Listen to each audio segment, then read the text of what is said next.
വാഹനക്കടത്ത് കേസിൽ കസ്റ്റംസ് അന്വേഷണം നേപ്പാളിലേക്ക്. ഭൂട്ടാന് പുറമെ നേപ്പാളിൽ നിന്ന് കാറുകൾ കടത്തിയതായി സൂചന. റോഡ് മാർഗം കാര്യമായ പരിശോധനകൾ ഇല്ലാതെ വാഹനക്കടത്ത് നടത്താമെന്നതാണ് നേപ്പാളും നികുതി വെട്ടിച്ചുള്ള വാഹനക്കടത്തിന്റെ കേന്ദ്രമാക്കുന്നതിന്റെ പിന്നിലെന്നാണ് സൂചന.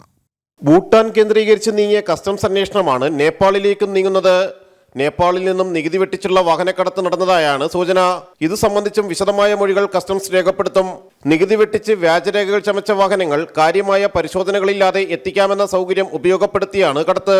ഭൂട്ടാൻ വാഹനക്കടത്തിൽ ഭൂട്ടാൻ അന്വേഷണ ഏജൻസികളുടെ സഹായം തേടിയാണ് കസ്റ്റംസ് പ്രിവന്റീവ് വിഭാഗം മുന്നോട്ട് പോകുന്നത്.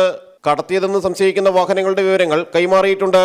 ഓപ്പറേഷൻ നുങ്കോ റെയ്ഡിന്റെ തുടർച്ചയായി നികുതി വെട്ടിച്ച് കടത്തിയ കൂടുതൽ വാഹനങ്ങൾ കസ്റ്റംസ് കണ്ടെത്തിയിരുന്നു. രഹസ്യ സൂചനകളിൽ നടത്തിയ പരിശോധനയിലാണ് കൂടുതൽ വാഹനങ്ങൾ കണ്ടെത്തിയിരുന്നത്. കണ്ടെടുത്ത വാഹനങ്ങളുടെ രജിസ്ട്രേഷൻ വിവരങ്ങൾ കസ്റ്റംസ് പ്രിവന്റീവ് വിഭാഗം പരിശോധിച്ചു വരികയാണ്. കസ്റ്റംസ് പിടിച്ചെടുത്ത ആഡംബര വാഹനങ്ങൾ വിട്ടുകിട്ടണമെന്ന നടൻ ദുൽഖർ സൽമാന്റെ ഹർജി ഹൈക്കോടതി പരിഗണിക്കാനിരിക്കെ ശ്രദ്ധാപൂർവമാണ് കസ്റ്റംസ് പ്രിവന്റീവ് വിഭാഗത്തിന്റെ നീക്കങ്ങൾ.